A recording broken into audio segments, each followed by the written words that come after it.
Okay, so I think we should start. I think people will be joining us as we go, but we can welcome them then. Hello, my name is Goran Stevanovski. I am a medical doctor from the Republic of North Macedonia, and I will be one of your hosts for the day. You see a few more people in the chat with us as on the call with us as panelists, and they will help me guide you through this webinar and guide the discussions that will hopefully lead us to learning a lot.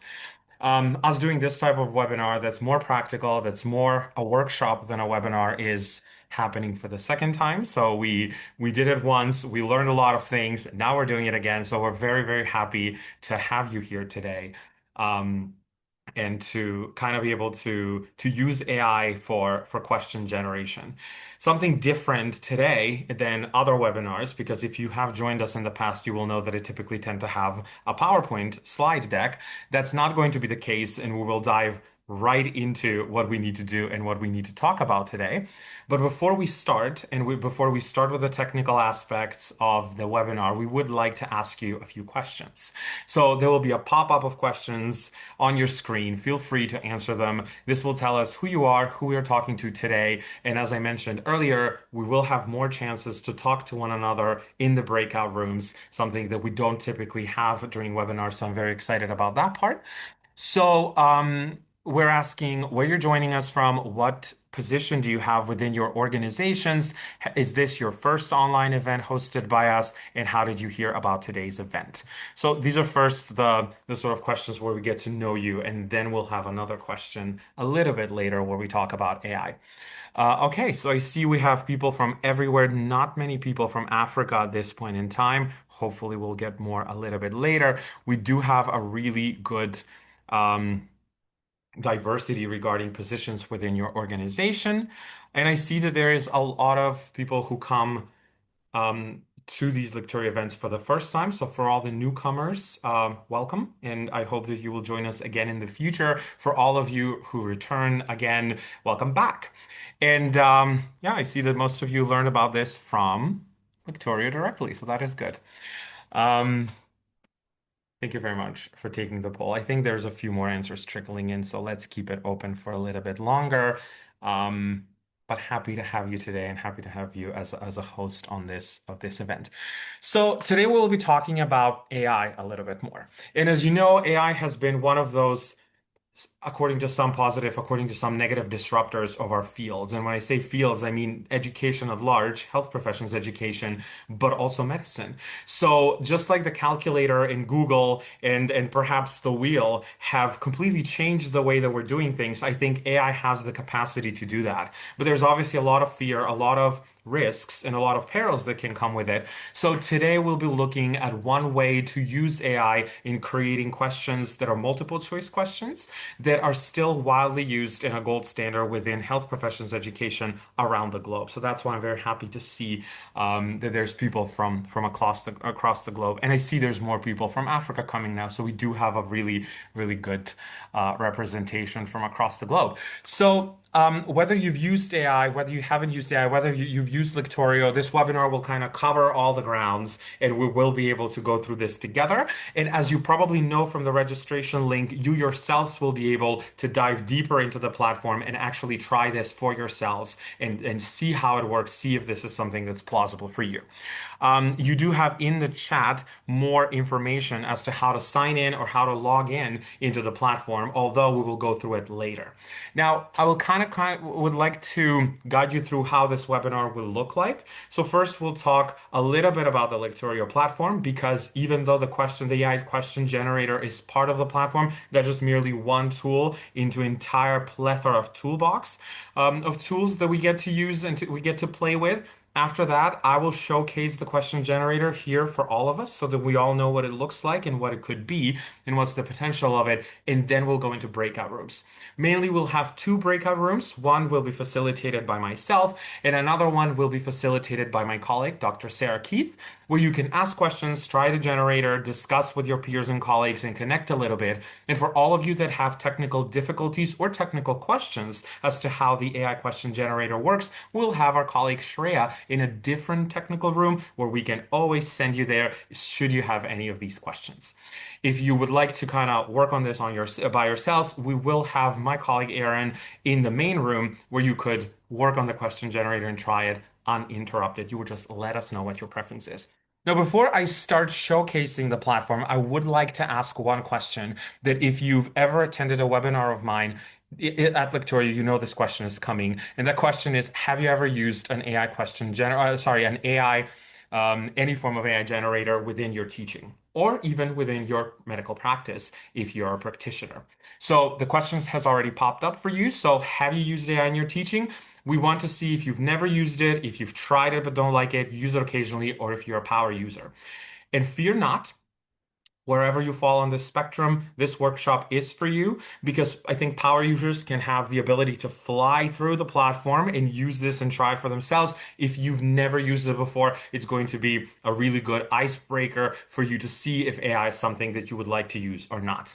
Nevertheless, whether you're a power user or never used it, I always like to remind people that AI is a reality and all of our students, all of our learners, all of our colleagues use it in some capacity or at some point in time. So we should try to really see what the upsides or the downsides of using AI are sooner rather than later. I see that we have zero people who have tried it but don't like it, which is very encouraging. Although I feel like you wouldn't come to this webinar if you've tried AI and you really dislike it. But we go from power user, occasional users, and never use it in teaching with a very good distribution. And I see that 33% of you have never used AI in teaching, which is kind of encouraging for us because we get to teach you something completely new, maybe, hopefully, today. Thank you very much for participating in the poll.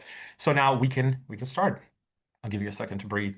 Okay, so I will share my screen in a second. By using the raise hand option, how many of you have used the Lecturio platform? You can raise hand if you have used it. I would like to see how many of you know this. Okay, I see hands being raised. 3 so far. Now 2. The number's changing. Okay, so for those of you that have used the platform or maybe used the platform at your institution, this will be a little bit of a refresher of what the platform can do for everyone else.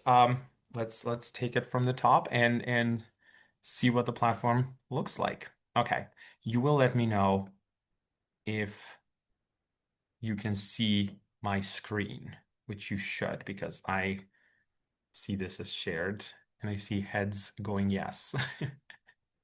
Okay, so quickly before we get into the AI question generator workshop, I would like to kind of take you um, through the Lectorio platform. Give me a second. This is a little, there you go. I think I'll take you through here first because this is my personal academy.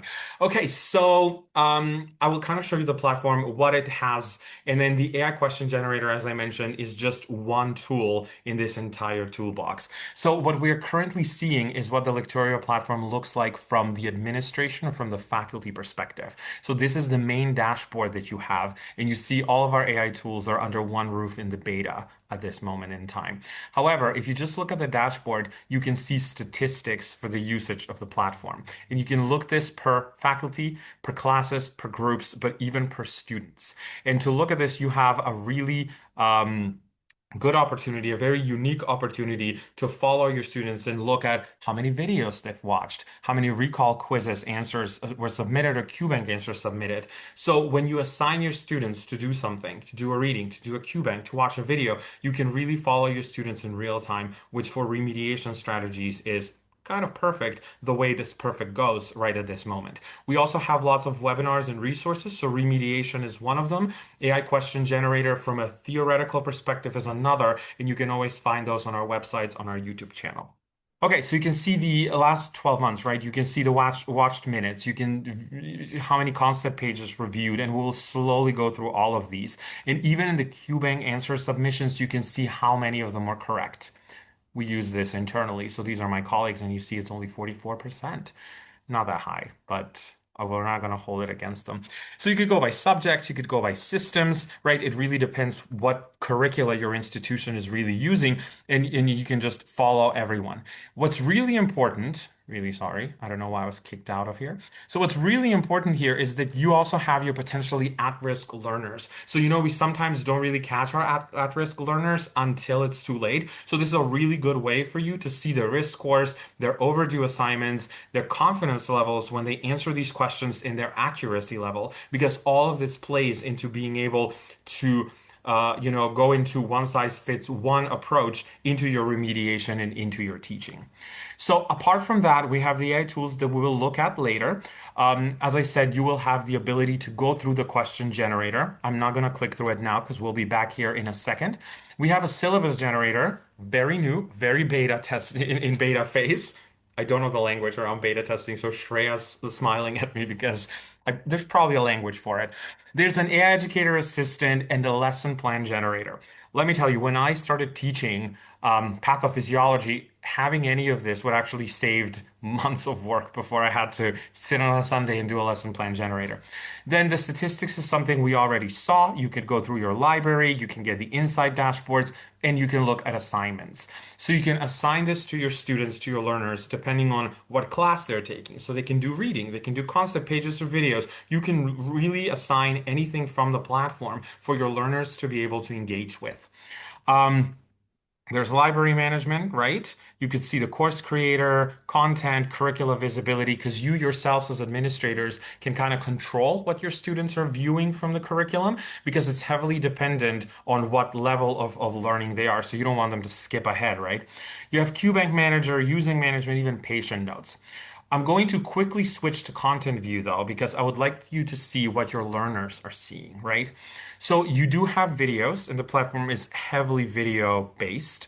You do have spaced repetition embedded within the platform. So your students get checkpoint questions at some point, and depending on whether they get it right or not, we do have this embedded in the platform in a way that they get this question again and again until they learn it, depending on the confidence level and depending on how correct they got it. You do have you can see what's due, what's not. You would have bookmarks, question banks, you name it. So these are the videos that we have. And then for the videos, you can really choose what level your learners are at. And again, this can be only visible to your particular learners. Let's say clinical USMLE step 2, right? So you can look at physical examination, internal medicine, you can take anything, right? So let's take nephrology, for example. You have all of these videos. In acute kidney injury, for example, there's 20 of them going up to 1 hour, 34 minutes, right? So all of the videos are short because we know how short the attention span is for students and learners nowadays. We do have a webinar for attention span if that's your purview and you want to learn more. And then you can really go into the video, play it. I'll have to mute it because our experts will start talking. All the videos look very similar. They come with learning objectives. They're part of a larger playlist, and you can do transcript, you can do objectives, download the materials that are shown in the background, take notes, report if you find an error, which we do check them often, so hopefully not, right? And then we have quiz, right? So every video comes with certain quiz questions, and you can look at them, and this is part of the learning objectives. I'm not even reading it, but I'll just try one just to try my luck. So you also can answer, can kind of select how confident you are in your answer. I got it wrong. So the spaced repetition will come back to haunt me with this question a little bit later. Okay. Every question also comes with, every video comes with concept pages, which you can then use for an overview. And everything that was discussed within the concept, within the video is written here in the concept page. And these are great for any form of preparation for exam or even learning. Let's go back to the platform for a second. So we have a question bank, and this is going to be really important for us today because we will be creating questions. So when you create or use AI to use questions to create questions for your question bank, I think more often than not, you could save them here and they can be visible to your colleagues, to your institution, to your learners, and you choose the level of the question. I went for USMLE step 2 again. You can create a custom test. And really, have your learners take a practice exam or even test them on their knowledge, right? So you could go into study or exam mode and you can start the test. All the tests look similar. So you do have a case because this is USMLE type 2 style of question. You may have additional information and you do have a lot of distractors or options. So you could translate this. Lab values come with all of these cases, and sometimes they're relevant, sometimes they're not. You could take notes, use a calculator if the question has statistics in it, or even reverse color if that is what you do. So when you take the question and answer it, you can consult AI Tutor to give you tips and tricks if you're stuck. You could submit answers and then see all of the explanations. And what we're going to do today is create these types of questions together. So to not waste more time on this, what I'm going to do is go and show you the AI question generator. We go back to administration. I would add, if you want to see and learn more about this platform, or even Healer or SimTutor that are part of Lecturio, please do get in touch with us, any of us, and we can give you a more specific, more detailed demo that's important to you, and then you can test drive the platform if that's what you want to do. Now, we go into the question generator, which is the topic of today's webinar. So this is what we'll be trying to do. This is what we'll be trying for ourselves a little bit later. Now, you could go into general questions. Dr. Yes, Stefanovski, could you show us one more time how to get to the AI question generator? of course.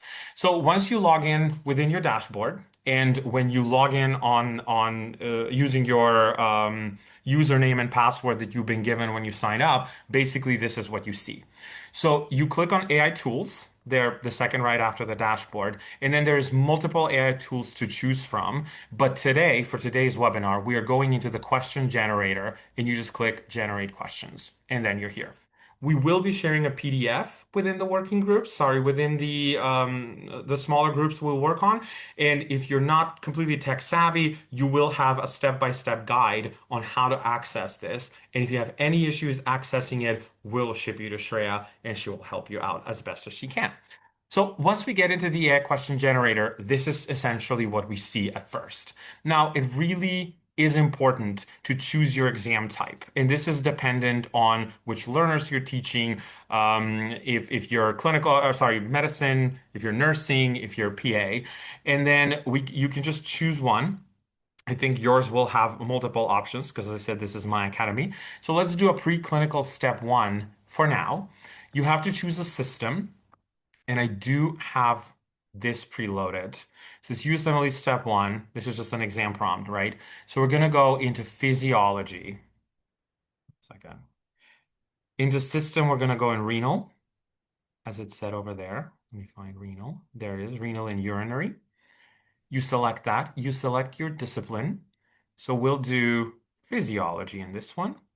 And nature of your question. So you could choose between foundation, diagnosis, further investigation, or management. And you could select all of these if that's important. I'm just gonna not select this one. Um, and all of this, the nature of question is obviously important in the output you get. So once you start creating your question, choosing the right exam type, your system's discipline and nature of questions are adding up into the final product of question or questions that you're getting at the end.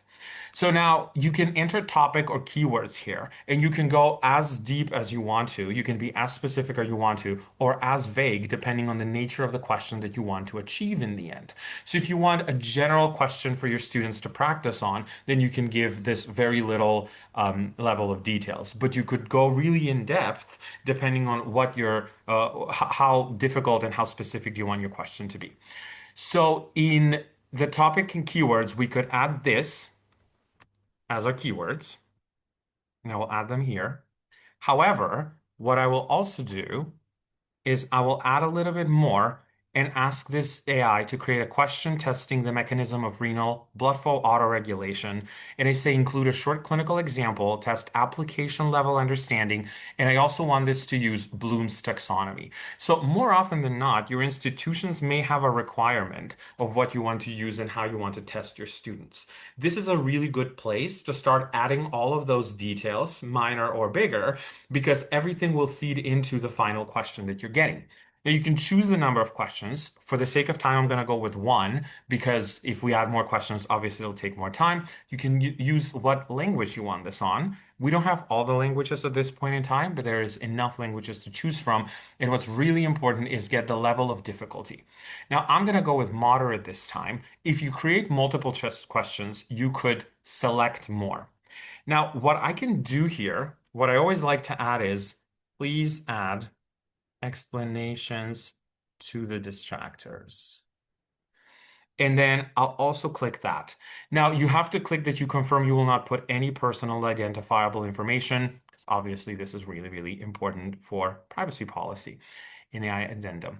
Now, the first part is to generate a prompt. So we're not generating the question right off the bat, but we're first and foremost create a prompt. You have a system prompt that you can go through, but what's really important for us as educators is the user prompt, right? So in here, everything we have added in the first keywords is added, but this is written in a way that AI can use. So I think that if you've had any training on AI before, you will know how important it is to really have a proper prompt. So as good as your prompt is, the better the output is going to be. And this is a way for us to help you with the next step and to generate a certain prompt for you. I would say always check the prompt. But you can also change this. So if you want to add anything here, you can. For example, it says max 3 sentences. Each explain why they're incorrect, what's the learning objective. So you could either add this yourselves or you could have it pre-prepared sometimes. And after you're satisfied with all of this, you click on generate question or questions, depending on how many you're generating. And in a very, very brief moment, you do have the question being generated. And as you will see, you have the question title, which you won't have, I mean, your students won't be able to see, but you have it just so you know where to put it within your queue bank. So this is the renal autoregulation mechanism in a clinical scenario. We already have a 25-year-old male presents to the clinic. And look, the way that we have it here is it has a clinical vignette because we chose a preclinical USMLE Step 1 style question. And this is what these questions come with. If you're using a different sort of test, then you might not always get a clinical vignette. So it really depends what your input prompt was. And my input prompt asked for this when I selected USMLE Step 1, because this is what those questions look like. And then you have a few answers. So you have distractors and you have the right answer. Obviously answer one is not always going to be right. And then you have the correct answer explanation here. The correct answer in this case is A, and then it explains why A is the correct answer. And then when you click next, you can decide whether you want to publish this question within any of the Q banks that are existent, or even categorize or create a Q bank of your own. Now, I could do another one if you want to. Although, in the interest of time, I would like for us to go into separate rooms so that you can try this. You can ask us questions, and you can go through the question generator yourselves. And if there's anything that's not clear or anything that's not working, you will let us know, and then we can help you out within those rooms. And then we'll be back in the main room to discuss this. What do you say? I'm asking my colleagues if they're okay with that. Yeah. Okay. So my colleague Aaron will start creating these rooms. In the meantime, I'll just like to give you more information about that. So we will be in the rooms, as I said. My colleague, Dr. Sarah Keith, and I will facilitate one of the two rooms where you can try the question generator and ask questions. Should you have any technical questions or technical difficulties, then we can put you in the room with my colleague Shreya, who can help out with, log in, or maybe you're uncertain how this question generator works or where it gets all the information. If you're scared of any form of hallucinations, we will be there to answer the questions, but Shreya can help out with that as well. And then once we try this, once we discuss it, because as I said over there, you can unmute, you can start a discussion amongst yourselves or with us. We'll be back to the main room at the end. We'll have approximately 30 minutes for all of this, and then we'll be back here to kind of wrap up and um, discuss the webinar overall. So I think the rooms will be ready in a second.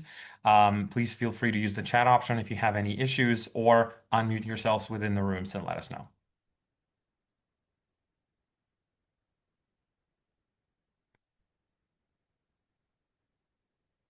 Yeah, so I see that in the chat you say you don't have access to administrator dashboard because you didn't subscribe to Lecturio. So if you have issues with the subscription and logging in, then we can discuss that with Freya. If you're just in the AI tool, you should have the dashboard, but the AI tools are the most important part for you to have access to at this moment in time. But if you are unable to log in, we'll put you in the technical room for now, and then you can join us in the other rooms. And we're back in the main room. Hello, everyone. Welcome back. Um, I just have to say, I want to thank everyone in my room for being really engaging and asking questions. We took a little bit longer, but people wanted to share and ask questions, which was amazing. And I'm very, very happy to hear the feedback that people, very much liked and enjoyed trying the platform and using it specifically for NCLEX. There was a lot there, so it was really, really good. But welcome back, and Dr. Sarah Keith, would you like to share any of the experiences from your room today? Well, I had more of a quiet room today, which is totally fine. I think people were working hard, generating questions. So we did have some questions about format. For example, single best answer versus select all that apply. And my understanding is that select all that apply is coming in future iterations of this tool, which is very exciting. And maybe some more of those complex nursing questions as well. I hope I didn't overpromise, Shreya. Uh, but that's my understanding. So that's really exciting. And we talked a little bit about the need for expert review, whether you're using a human item writer or an AI item writer. That's so important. And a little bit about item analysis, making sure that the question is appropriate for your learners and fair to your learners. So I would love for the folks in my room to get to hear what you talked about. Of course, of course. So I think for us, the important part was the distractors and the explanation of the distractors, right? So we just discussed around the importance of having good distractors on one end. And in this case, those distractors are generated by themselves. Because for anyone that has created questions themselves, you know how difficult it is to come up with genuine distractors that are important and good, but at the same time, legitimate. So I think that the sheer fact that those explanations of the distractors exist, I think that was one thing that was noted. There were some questions and discussions around being able to take these questions and download them or use them offline, or how many questions we can create in one day. I think that I kind of explained that this being a practice session, we could generate one at a time, but in general, you could go up to 20 questions. I'm not sure, Shreya, if that's correct, but I think it's 20 at a time, right? Yeah. Yeah, so I think it's 20, and then obviously you can do more, another 20 by using different generators and prompts. We also discussed how you can upload your own. Oh, there you go. We have someone who created 20. So I think this being a practice session, some of you had a chance to upload to create 20. For some, it was one, but typically it does take more time to generate more questions. And I think what was really important for us is we discussed that you can upload something for that to be used as part of the prompt. So the prompt being automatically generated, you don't always necessarily have to type out your keywords, but sometimes you can use a lesson plan or learning objectives or even a PowerPoint of yours, and then the questions can be taken from there. That was important. And then there were people who wanted to know if this can be attached to other softwares like Canvas and others, so that if you're using this to grade your students, you can get those grades exported somewhere. You don't have to manually go in one place and then another place.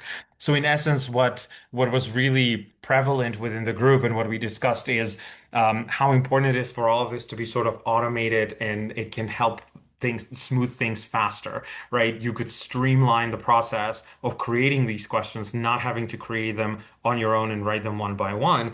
And I think more often than not, for us, it's time, and for our educators, for our faculty, it's the time that they need to take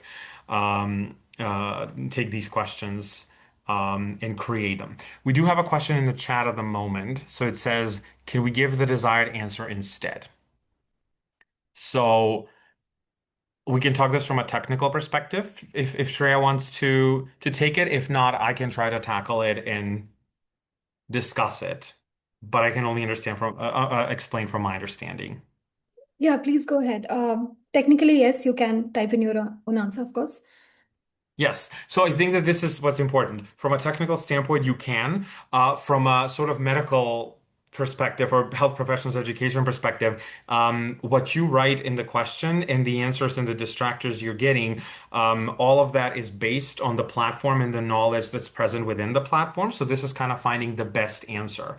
But knowing now that the platform gives you the ability to change it and write what your desired answers would be, I think is always helpful because sometimes you might have distractors or the best right answer in mind yourselves. But I would just say fear not what the platform is giving you, what AI is giving you is not like using random GPT somewhere, but it's rather this is connected to the larger Lecturio platform. So you do have a lot of knowledge and intelligence there that all these questions are based off of. Yes. Do you have any other questions, maybe, or thoughts? Just to kind of top it off, I would just say that the overall feedback within the group was very, very positive, as I said, when we came back. And I think that people are genuinely interested in using this more. And sorry, there is a question. Or Yeah, it's we have a rather, couple of, oh, quite a few. we have quite a few. Okay, so let's see. It says, do you conduct any reliability or some kind of assessment for questions? Would any of my co-panelists would like to take this one? Internally, for the questions that we at Lecturio write, yes, we absolutely do, and we have expert reviewers for those always. If you are generating your own questions, we don't see those. So we can if you would like us to see them, but that is not something that we would automatically review on your behalf. Now, is it being generated from material that is reliable? Yes. But if you generate questions for your institution, we are not necessarily having the opportunity to review those before you use them. Does that make sense? I hope that it does. Um, Also, the question about I'm concerned that students can use AI to generate the same questions. They possibly could. They can use AI to find the answers, I would imagine, if that's something that they have access to do. You may want to consider using a secure browser for online exams. But also remember, if students are testing themselves, that's great. We want them to do that. We want them to test themselves. The testing effect is strong. That's how they learn. Goran, would you like to speak to that? Yeah, I would just say for regarding the first question, so the reliability, I wanted to add something because what Sarah said is that's the essence of it. But in here, I would always say that we always caution people to kind of use AI as a co-pilot, meaning you still need to kind of read through the question and make sure that everything written there is sane and sound. Because even though these errors will happen less when you're using a reliable internal AI, just like within the platform, you might still every once in a while get an error because not anything is perfect. But I think to that question, it's really important for you to kind of check it. Also, if you use something, as I mentioned earlier, as Bloom's taxonomy or something similar, please feel free to add that because this AI knows what that is and that can be embedded within the question. So it's easier for you to check and to check that reliability and assessment. As for the students using AI to generate the same questions, I think especially if you're doing practice questions, your students will also do practice questions. Now, whether the question is if your students can generate a similar question elsewhere, the answer will be yes. But as of right now, this AI generator is within the administrative part of the institution. So you will be creating these questions and your students can practice them. So if it's a practice question, even if they have it from before, it's good practice. But if it's an assessment question, the chances of you creating it within Lecturio and them creating it somewhere outside could happen for it to be the same, but I think the permutations and variations are so high that the chances of that happening are very, very low. If that makes sense. I hope it does. I see people going through different phases that I can't read. So it says, what about if we need to use a specific textbook for a question? So because you can upload text to create a prompt, I would say potentially uploading a full book might be a little too much and a little too overwhelming. But to create a specific question, you can always add parts of it. So, for example, if you want a physiology question and you're using Guyton, you can take a section of Guyton's physiology and you can say, I want 20 questions on renal. So you can upload that and then choosing on what the questions are and their difficulty levels, you could, or this can generate questions for you. Keep in mind, if you add a huge text, the questions will be a little less specific to what you need, but you can still do that. And I hope And that I it, would add to yeah, that, we of do course. have a book matcher feature in the Lecturio platform that allows you to say, I have this textbook and I want something that matches this page, and allow you to select video content that matches the page in your textbook. Currently, we don't have that available for the AIQ Gen. Perhaps Shreya could speak to whether that might ever be connected.